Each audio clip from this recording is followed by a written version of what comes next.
Amazfit GTS 2 mini. আমি যত smart watch দেখেছি সেগুলোর মধ্যে আমার মনে হয় সবচেয়ে লাইট ওয়েট স্মার্ট ওয়াচ আমি ব্যক্তিগতভাবে এটাই ব্যবহার করেছি। খুবই হালকা একটা স্মার্ট ওয়াচ, হাতে দিলে অনেক সময় আমি ভুলেই যাই যে এটা হাতে আছে। এর বাইরেও এই প্রাইস রেঞ্জে এটা অনেক ভালো ভালো ফিচার অফার করছে। ফর এক্সাম্পল, এটা ডিসপ্লেটা হচ্ছে অ্যামোলেড, সো এখানে অলওয়েজ অন ডিসপ্লে ফিচারটি পেয়ে যাচ্ছেন। 5 ATM ওয়াটার রেজিস্ট্যান্ট এটাতে 70+ স্পোর্টস এবং হেলথ রিলেটেড মোড আছে যেগুলো দিয়ে অ্যাকুরেট ডেটা রিডিং পাওয়া যায়। সেই সাথে এটাতে বিল্ট ইন অ্যালেক্সা আছে অ্যান্ড লটস মোর। সো আমরা আজকে Amazfit GTS 2 মিনি নিয়ে কথা বলবো। তার আগে আপনাদেরকে জানিয়ে রাখি, আমি কিন্তু এতদিন পর্যন্ত আমার পার্সোনাল ওয়াচ হিসেবে Amazfit যে অরিজিনাল GTS 2 আছে সেটা ইউজ করছিলাম। সো GTS 2 থেকে GTS 2 মিনিতে কী কী ডিফারেন্সেস আমি পেয়েছি এবং আমি কোনটা রিকমেন্ড করি, অফকোর্স GTS 2 মিনি রিকমেন্ড করি বিকজ এটা প্রাইস একটু বেশি। দুই প্রাইস রেঞ্জে, সো যাদের প্রাইস একটু বাজেট যাদের বেশি তারা এটা নিতে পারেন। বাট GTS 2 মিনিটা আমার কাছে ওভারঅল খুবই ভালো লেগেছে। আরও ডিটেলে আমরা আলোচনা করছি পুরো ভিডিওতে, সো স্টিক উইথ ইট। আর আমাদের আজকের এই ভিডিওটি স্পন্সর করেছে মোশন ভিউ আমাদের কাছে এই স্মার্ট ওয়াচটি পাঠিয়েছে। আপনারা সবাই হয়তো জানেন মোশন ভিউ হচ্ছে বাংলাদেশে Amazfit-এর অফিসিয়াল ডিস্ট্রিবিউটর। সো তাদের কাছে আপনারা এই স্মার্ট ওয়াচটির অফিসিয়াল 12 মান্থস ওয়ারেন্টি পেয়ে যাবেন এবং এই 12 মাস ওয়ারেন্টি পিরিয়ডের ভিতরে একবার আপনারা রিপ্লেসমেন্টও পাবেন যদি ঘড়িতে কোনো সমস্যা হয়ে থাকে। সো নিঃসন্দেহে আপনারা Amazfit-এর ওয়াচ মোশন ভিউ থেকে অর্ডার করতে পারেন। এটার লিঙ্কটা ভিডিও ডিসক্রিপশনে দেওয়া আছে। এবার আমরা চলে আসি প্রাইসে। সো Amazfit GTS 2 মিনির দাম হচ্ছে এই মুহূর্তে 7,990 টাকা বা 8,000 টাকা এবং তাদের কাছে দুইটা কালার ভেরিয়েন্ট এখন আপাতত পাওয়া যাচ্ছে। একটা হচ্ছে পিঙ্ক কালার, আরেকটা হচ্ছে ব্ল্যাক কালার। আরেকটা কালার ভেরিয়েন্ট আছে গ্রিন, যেটা এখন অ্যাভেলেবল না বাট ভবিষ্যতে হতে পারে। সো পিঙ্ক কালারটা মেয়েদের জন্য একটু বেশি অ্যাপ্রোপ্রিয়েট হবে আর ব্ল্যাক কালারটা for both male and female. Even pink কালারটা মেল ইউজ করতে পারে, নো প্রবলেম, আপনি চাইলেই পারবেন। তবে যেরকমটা বলছিলাম এই ঘড়িটা কিন্তু খুবই লাইট ওয়েট। সো এটার ওজন হচ্ছে মাত্র 19.5 গ্রাম, মানে বিলো 20 গ্রাম, মানে ভেরি লাইট ওয়েট। সেই সাথে এটার যে স্ট্র্যাপগুলো আছে এটা হচ্ছে 20 মিলিমিটার। এগুলো হচ্ছে সিলিকন স্ট্র্যাপ এবং এখানে কুইক রিলিজ সিস্টেম আছে, তার মানে আপনি যে কোনো 20 মিলিমিটারের যে স্ট্র্যাপগুলো আছে সেগুলো ইউজ করতে পারেন। এবং এই স্ট্র্যাপের মধ্যে রেগুলার যে বাকল সিস্টেম সেটা দেওয়া হয়েছে। এবং যেরকমটা বলছিলাম, যেহেতু অনেক বেশি লাইট ওয়েট, সো হাতে দিলে কিছুক্ষণ পরে আর ফিল করবেন না আপনি যে এই ঘড়িটা আপনার হাতে আছে, এতটাই লাইট ওয়েট। আর এটা সাইজটাও কিন্তু একদমই ছোট। সো যাদের রিস্ট একটু চিকন বা ছোট হাত যাদের, তাদের জন্য এটা বেশি অ্যাপ্রোপ্রিয়েট হবে। বড় হাতে এটাকে একটু বেশি ছোট মনে হবে। আমার রিস্ট একটু চিকন, সো যে কারণে এই ওয়াচটা আমার জন্য কিন্তু অনেক অ্যাপ্রোপ্রিয়েট এবং এই একটা কারণেই কিন্তু আমি Amazfit-এর যে GTS 2 আছে, রেগুলার GTS 2, সেটা ইউজ করি। সেটা সাইজের থেকে যে খুব বড় তা না, মোটামুটি কাছাকাছি সাইজ, হালকা একটু ছোট, এটা হালকা একটু পাতলা, বাট স্টিল দুইটা ওয়াচই ছোট হাতের জন্য বেশি অ্যাপ্রোপ্রিয়েট। এবার চলে আসি এই ওয়াচের ডিসপ্লেটাতে। সো এটা হচ্ছে 1.55 ইঞ্চের একটি অ্যামোলেড প্যানেল, যেটা রেজলিউশন হচ্ছে 354x306 এবং এই ডিসপ্লের পিপিআইটা হচ্ছে 301। সো খুবই শার্প এবং কালারফুল একটা ডিসপ্লে এবং এই ডিসপ্লের ব্রাইটনেসটাও এনাফ। আমি আউটডোরে ইউজ করে দেখেছি, কোনো সমস্যা হয় না ভিজিবিলিটিতে, ইভেন ডিরেক্ট সানলাইটেও আমি এটা দেখতে পাচ্ছিলাম ক্লিয়ারলি। পাশাপাশি যেহেতু অ্যামোলেড প্যানেল, সো এটাতে অলওয়েজ অন ডিসপ্লে ফিচারটা আপনারা পেয়ে যাচ্ছেন এবং এটার অনেকগুলো ওয়াচ ফেসের মধ্যে খুব ক্রিয়েটিভ স্টাইলের কিছু অলওয়েজ অন ডিসপ্লে ফিচার আছে, যেগুলো আপনারা যদি ইউজ করেন তাহলে একটা অন্যরকম ফিল পাবেন। And I always love this feature. যেই ঘড়িগুলোতে অলওয়েজ অন ফিচারটা নাই, সেটা বারবার আমাকে হয় প্রেস করতে হয়, না হয় রিস্ট উঠাতে হয়, উঠালে আবার অনেকগুলো রেসপন্স করে না। তবে এটার যে রেস্ট টু ওয়েক ফিচারটা সেটা বেশ রেসপন্সিভ ছিল।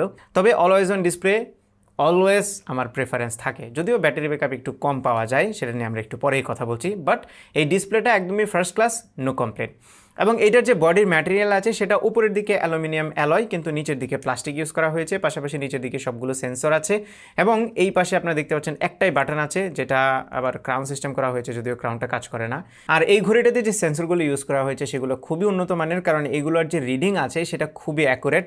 কারণ এই ঘড়িটা আমার কাছে প্রায় 2 মাসের মতো ধরে আছে। এর আগে মানে অলমোস্ট 1 বছর ধরে আমি হচ্ছে GTS 2 ইউজ করি। সো Amazfit-এর যে এই সেন্সরি সিস্টেম এবং এটার যে ডেটা রিডিং, এটা সম্পর্কে আমার আইডিয়া আছে। অ্যান্ড আই থিঙ্ক এইটা যারা হচ্ছে একটু বেশি ওয়ার্কআউট করেন, ট্র্যাকিং করেন, তারা যদি অ্যাকুরেট রিডিংয়ের জন্য নিতে চান তাদের জন্য কিন্তু এটা একদমই অ্যাপ্রোপ্রিয়েট হবে। কী কী রিডিং আপনারা পাবেন, যেরকমটা বলছিলাম 70টারও বেশি আপনারা এটাতে স্পোর্টস মোড পেয়ে যাবেন। সেই সাথে এটা দিয়ে আপনারা ব্লাড অক্সিজেন মনিটর করতে পারবেন, রেগুলার হার্ট রেট মনিটর তো আছেই।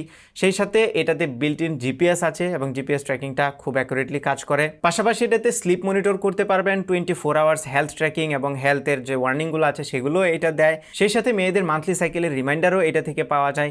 ওভারঅল মানে একদমই ফিচার রিচ একটা ওয়াচ। ওকে, ওকে, এবার যদি আমরা ফোনের সাথে কানেক্ট করার পরে যে ফিচারগুলো আছে সেগুলোর কথা বলি। প্রথমত এটার যে নোটিফিকেশন সিস্টেম সেটা আমার কাছে ভালো লেগেছে। মেসেজ আপনারা বা নোটিফিকেশনগুলো এখান থেকে রিড করতে পারবেন, তবে রিপ্লাই দিতে পারবেন না। কলের বেলায় আপনারা কল রিজেক্ট করতে পারবেন এবং মিউট করতে পারবেন, কিন্তু কল রিসিভ করতে পারবেন না। আর এটার ওয়াচ ফেসগুলো খুবই সুন্দর। এই ওয়াচের যে কোম্পানিয়ান অ্যাপ আছে মানে জ্যাপ, সেই অ্যাপের ভেতরে আপনারা 80+ ওয়াচ ফেস পেয়ে যাবেন। সো প্রত্যেকেরই মন মতো ওয়াচ ফেস এটাতে পেয়ে যাবেন। ছেলেদের জন্য, মেয়েদের জন্য, সবার জন্য অ্যাপ্রোপ্রিয়েট ওয়াচ ফেস আছে, এই জিনিসটা ভালো লেগেছে।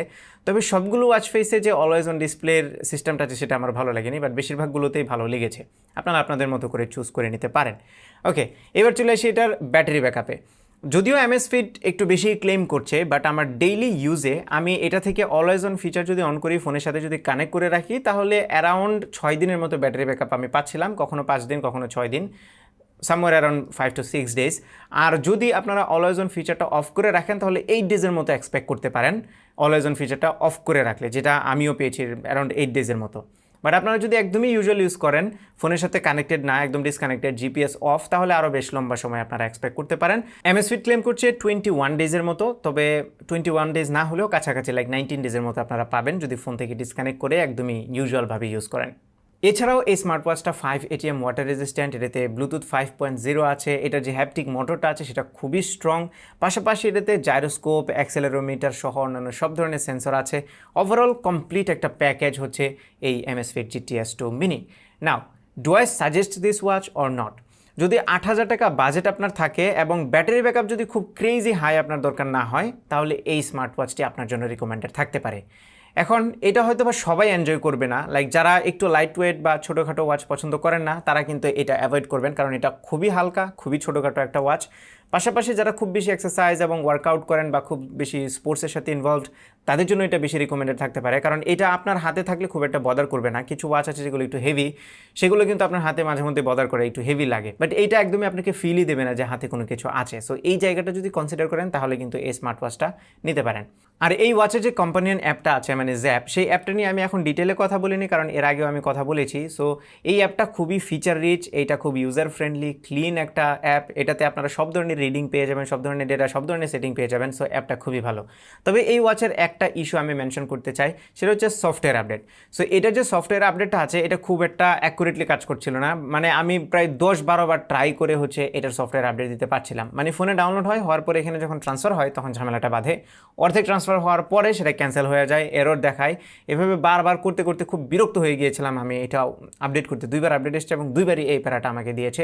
সো এই ছোট্ট একটা ইস্যু আমি পেয়েছি, আর আপডেট হয়ে গেলে আর কোনো সমস্যা নেই। এই ছিল আমাদের আজকের ভিডিও। আশা করি ভিডিওটা আপনাদের ভালো লেগেছে। যদি ভালো লেগে থাকে তাহলে ভিডিওতে একটা লাইক দেবেন, কমেন্ট করে জানাবেন কেমন লাগলো। আপনার ফ্রেন্ডদের সাথে শেয়ার করতে একদমই ভুলবেন না। আমার পেজে ফলো এবং চ্যানেলে সাবস্ক্রাইব তো মাস্ট। দেখা হবে পরবর্তী ভিডিওতে। Till then take care. আসসালামু আলাইকুম।